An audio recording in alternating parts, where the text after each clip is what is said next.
आज है 16 सितंबर और हम शुरू करते हैं आज के करंट अफेयर्स। पहला है प्रधानमंत्री आवास योजना ग्रामीण।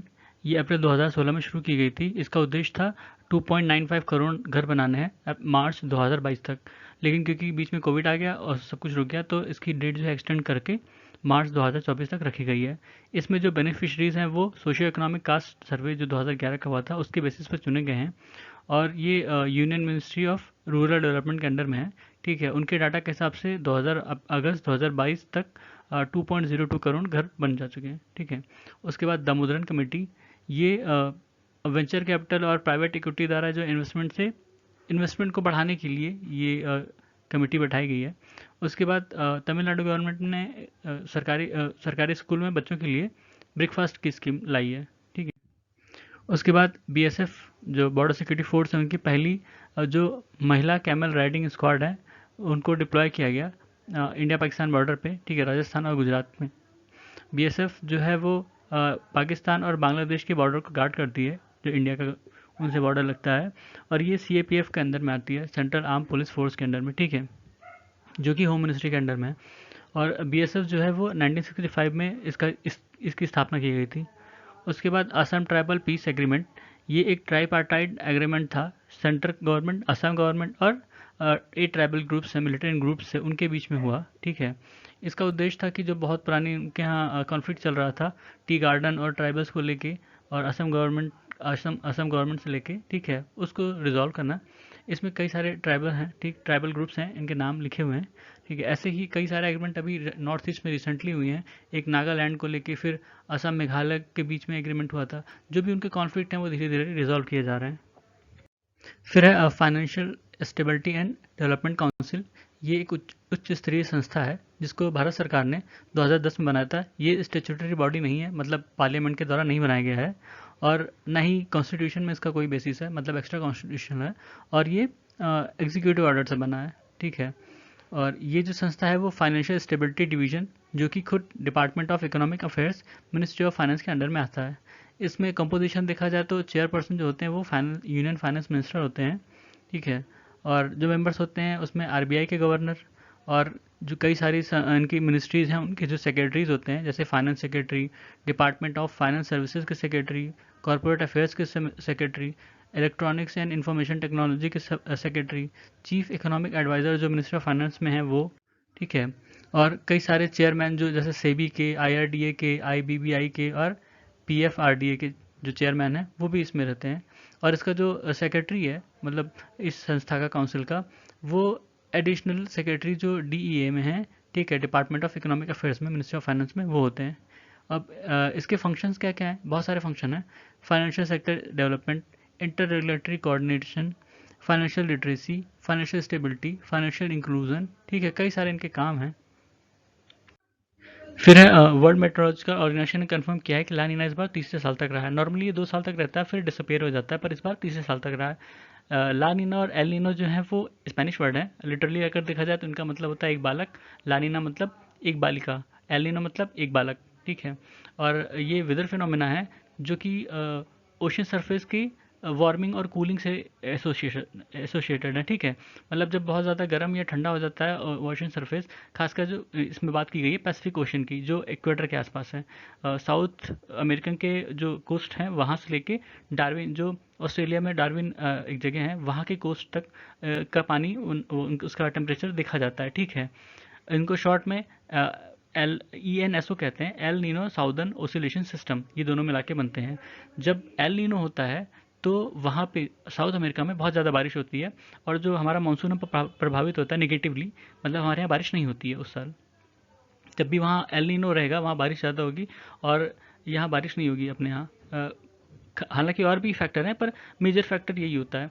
और उसके बाद जब ला नीना होता है तो हमारे यहाँ बारिश अच्छी होती है, क्योंकि वो वहाँ के जो एटमॉस्फेयर, वो जो ओशन सरफेस है उसको मतलब उसके उसके कारण होता है। मतलब वहाँ कूलिंग जब रहेगा, वहाँ ओशन सरफेस ठंडा रहेगा, तो वहाँ कम बारिश होगी, और जो मानसूनल विंड्स हैं वो उधर ना डाइवर्ट होकर हमारी तरफ डाइवर्ट होंगी, हमारे यहाँ ज़्यादा बारिश होगी, जैसे हम देख रहे हैं इस साल। ठीक है, उसके बाद ये जो है वही बताया गया कि इसमें जो है ये टेम्परेचर, रेनफॉल दोनों को इफेक्ट करता है, और ये एक रिकरिंग फिनोमेना है। एक मतलब अभी एल नीनो है, अभी ला नीना है तो ये हटेगा तो एल नीनो आएगा, फिर कुछ साल बाद फिर ला नीना आएगा, ऐसे ही चलता रहता है। ठीक है। फिर है नगोर्नो कारबाख रीजन। ये अर्मेनिया और अजरबैजान के बॉर्डर पर है और ये कॉन्फ्लिक्ट, इसको लेकर दोनों देशों के बीच में कॉन्फ्लिक्ट चल रहा है। अभी भी वहाँ रिसेंटली सुनने में आया कि कॉन्फ्लिक्ट हुआ है और काफ़ी लोग मरे हैं, 40-45 लोग की डेथ हो गई है। ठीक है। उसके बाद रॉजर फेडरर एक महानतम खिलाड़ी थे, उन्होंने संन्यास ले लिया। ठीक है। उनके कई सारे रिकॉर्ड्स हैं, हालांकि वो एग्जाम पर्पज से इंपॉर्टेंट नहीं है, पर ये जानना जरूरी था कि इन्होंने संन्यास ले लिया। फिर है parliamentary business and essential pit stop. इसमें जो पार्लियामेंट्री कमिटीज़ हैं उनके उनके रोल को दर्शाया गया है और ये बताया गया कि कैसे उनके रोल को इम्प्रूव किया जा सकता है, मतलब वो कैसे और अच्छे से कंट्रीब्यूट कर सकती हैं बिल को, जो पार्लियामेंट में बिल पेश होते हैं उनको कैसे अच्छा बना सकते हैं। ठीक है। तो इसमें बताया गया कि जो हमारे यहाँ की प्रोडक्टिविटी थी, इस बार जो मानसून सेशन हुआ पार्लियामेंट में, उसकी जो प्रोडक्टिविटी थी लोकसभा में 47% और राज्यसभा में 42% रही है। ठीक है। और हमारे यहाँ करीब 24 department related parliamentary standing committees हैं। ठीक है। जिसमें लोकसभा और राज्यसभा दोनों के मेंबर हैं, 2:1 रेशियो में, लोकसभा के ज़्यादा होते हैं, राज्यसभा के कम होते हैं उसमें। ठीक है। और ये जो लोकसभा के स्पीकर हैं और राज्यसभा के चेयरमैन हैं, उनके द्वारा कॉन्स्टिट्यूट की जाती है। और उनका मैंडेट होता है, जो कमिटीज़ होती हैं उनका मैंडेट होता है कि वो जो भी उनको बिल भेजा जाता है उसको एग्जामिन करते हैं। ठीक है। या कोई बजट प्रपोजल जब मिनिस्ट्रीज या कोई डिपार्टमेंट भेजता है वो उसको एग्जामिन करते हैं। पॉलिसी को लेके कोई इशू अगर उनको दिया जाता है तो उसको भी वो रीथिंक करते हैं। ठीक है। फिर इसमें बताया गया कि जो पहले परसेंटेज था बिल को रिफ़र करने का कमिटीज़ को, वो पहले ज़्यादा था, अब धीरे धीरे कम हो गया। तो इसमें 14, 15, 16 के डाटा दिए हुए हैं। 14th लोकसभा था 2004 से 2009 तक। ठीक है। उसका 60% था, फिर वो बढ़ के 71% हुआ था 15th में, मतलब 2009 से 2014 तक। और फिर उसके बाद वो घट के 27% हो गया था 2014 से 2019 तक। ठीक है। तो इसके कई रीज़न है। ठीक, कई रीज़न है, क्योंकि कई बार जो मिनिस्ट्रीज़ होती हैं वो थोड़े ससेप्टेबल होती हैं कि मतलब अगर हम देंगे तो बिल जो है वो डिले होगा। ठीक है। वो हमारे हिसाब से नहीं बनाएंगे, कई सारे रीज़न हैं। कई बार वो उनकी इनएक्टिविटी होती है कि नहीं, ये आलस आ रहा है उनको नहीं भेजा। ठीक है। कई सारी वजह हैं, तो इसको लेके इसमें बात की गई है। क्योंकि जो डिपार्टमेंट कमिटीज़ होती हैं उनको ये, उनके पास ये बिल भेजना मैंडेटरी नहीं है, मिनिस्ट्री चाहे भेजे चाहे ना भेजे। लेकिन ऐसा माना जाता है कि अगर उनको भेजते हैं तो वो एग्जामिन करेंगे, उनके पास अच्छा खासा टाइम होता है किसी भी चीज़ को देखने का, क्योंकि वो डिपार्टमेंट से रिलेटेड होती हैं, इसलिए उनको दूसरे काम और मतलब इतने नहीं होते हैं। और वो पर्टिकुलरली इसी बिल को एग्जामिन करने के लिए, या डिपार्टमेंट की एक तरह से वो एक्सटेंडेड विंग कह सकते हैं, उसकी वैसा काम करते हैं। जब उनको बिल रेफर की जाती है तो उसको हर एंगल से चेक करते हैं, इवन अगर ज़रूरत पड़ी तो किसी एक्सपर्टीज़ को भी बुलाते हैं। ठीक है। मतलब अगर कोई टेक्निकल बिल है, मान लीजिए जैसे प्राइवेसी पे अभी बिल आया था। ठीक है। तो उसमें अगर उनको जो डाटा एक्सपर्ट और इन सब की ज़रूरत पड़ी, उसको भी बुलाया होगा। फार्म से रिलेटेड जब कोई बिल आता है तो जो फार्म से रिलेटेड लोग हैं, एक्सपर्ट्स हैं, उनको भी बुलाया जाता है। ठीक है। और नहीं बुलाते हैं तो फिर जैसे अभी फार्म बिल का हमने हाल देखा, ठीक है, वही होता है। और उसके बाद वही इसमें बताया गया आगे कि जब किसी भी चीज़ के बारे में बिल बन रहा है तो उसमें जो उससे जो रिलेटेड होते हैं, रिलेटेड स्टेक होल्डर्स होते हैं, उनको बुलाना ज़रूरी होता है एक तरह से। और ये पार्लियामेंट्री स्टैंडिंग कमिटीज अच्छे से कर सकती हैं। डिपार्टमेंट या मिनिस्ट्रीज़ के पास इतना टाइम और वो नहीं होता। ठीक है, एक्सपर्टीज़। उसके बाद इसमें रीज़न बताया गया है कि कई सारे रीज़न हैं, जो डिपार्टमेंट जो बिल जो है वो वहाँ नहीं भेजे जा रहे हैं मिनिस्ट्रीज़ को, मतलब मिनिस्ट्रीज़ के बिल जो हैं कमिटीज़ को नहीं भेजे जा रहे हैं। ठीक है। उसमें एक ये रीज़न बताया गया कि उनका इग्नोरेंस या उनकी इनएक्टिविटी हो सकती है। आइडियोलॉजिकल रीज़न कम होते हैं या पॉलिसी रीज़न कम होते हैं। ठीक है। तो इसमें कई सारे इन्होंने फिर पॉइंट सजेस्ट किए कि कैसे इम्प्रूव किया जा सकता है इस चीज़ को। तो जो उन्होंने बताया कि इसको या तो ऐसा कोई अमेंडमेंट ला के या कोई लॉ ला के बनाया जाए, या ऐसे कोई चेंज किया जाए लॉ में। ठीक है। तो उसमें पहला जो था वो बताया कि जो स्पीकर होते हैं उनके पास ये पावर होती है, स्पीकर या चेयरमैन की, कि वो उस बिल को रिफ़र करें DRSC, मतलब डिपार्टमेंट रिलेटेड स्टैंडिंग कमिटीज़ को। ठीक है। तो इसमें क्या होता है कि कई बार मिनिस्ट्रीज़ खुद नहीं भेजती हैं। ठीक है। वो अब हिचकाती हैं या जो भी है, उनका जो भी रीज़न है। ठीक है। तो इसमें कहा गया है कि ये मैंडेटरी होना चाहिए कि वो बिल जब भी कोई पेश हो पार्लियामेंट में, वो ऑटोमेटिकली ही उस जो उसकी कमेटी है, उस डिपार्टमेंट या मिनिस्ट्री से रिलेटेड, उसमें अपने आप ही चली जाए। ठीक है, ऑटोमेटिकली चली जाए।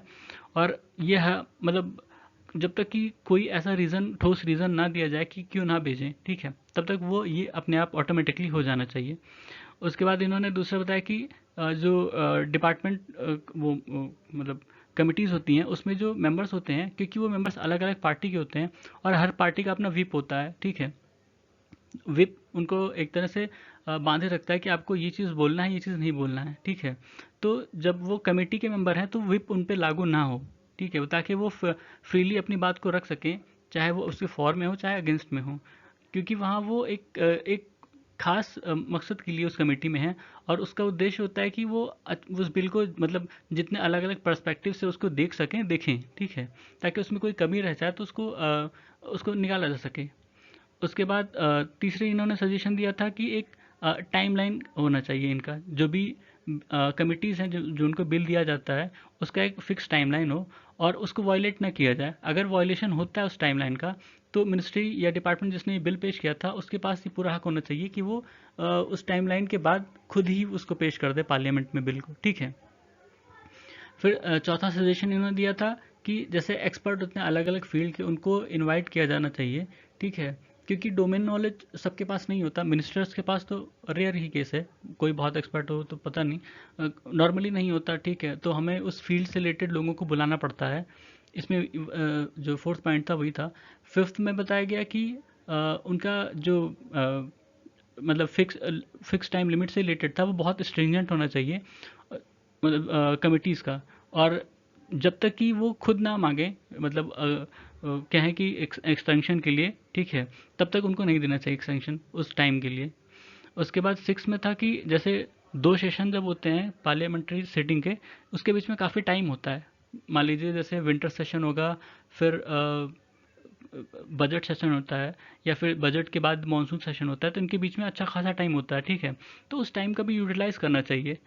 कई बार ऐसा होता है कि कुछ बिल अब वो अपने हिसाब से सोचते हैं कि इंपॉर्टेंट नहीं, तो उस पर ज़्यादा डिस्कशन या डिबेट नहीं हो पाते, उनके ज़्यादा मीटिंग नहीं हो पाती हैं। तो जब सेशन शुरू होता है तो जो मिनिस्ट्री है या डिपार्टमेंट जिसने बिल पेश किया था वो उसको पेश कर देती है, क्योंकि उनको जल्दबाजी रहती है, ठीक है। तो इस चीज़ को मतलब वो करने के लिए, हटाने के लिए कि वो लैक्सिटी ना आ पाए, तो जो मिनिस्ट्री ऑफ पार्लियामेंट अफेयर्स है उसको इस चीज़ को देखना चाहिए, ठीक है। उसका मैंडेट होना चाहिए कि वो इस चीज़ पे निगरानी रखे। और सातवां जो इन्होंने बताया था वो जो मतलब इसमें बताया कि जो कमिटीज़ हैं उनको सिर्फ उस बिल तक खुद को रिस्ट्रिक्ट नहीं करना चाहिए, कि मतलब जो भी उनको दिया जा रहा है सिर्फ उस पर डिस्कस कर रहे हैं। जैसे मान लीजिए बजट दिया गया, बजट प्रपोजल दिए गए, तो वो सिर्फ बजट डिस्कस कर रहे हैं और उसमें कोई अमेंडमेंट बता रहे हैं, ठीक है। उनको कुछ नए इनिशिएटिव भी लाने चाहिए जो कि पीपल फ्रेंडली मेजर हों, ठीक है, पीपल फ्रेंडली हों, वैसे कुछ, ठीक है, नए इनिशिएटिव, ठीक है। तो यही था इस आर्टिकल में। ये था आज का हमारा करंट अफेयर्स। सुनने के लिए धन्यवाद।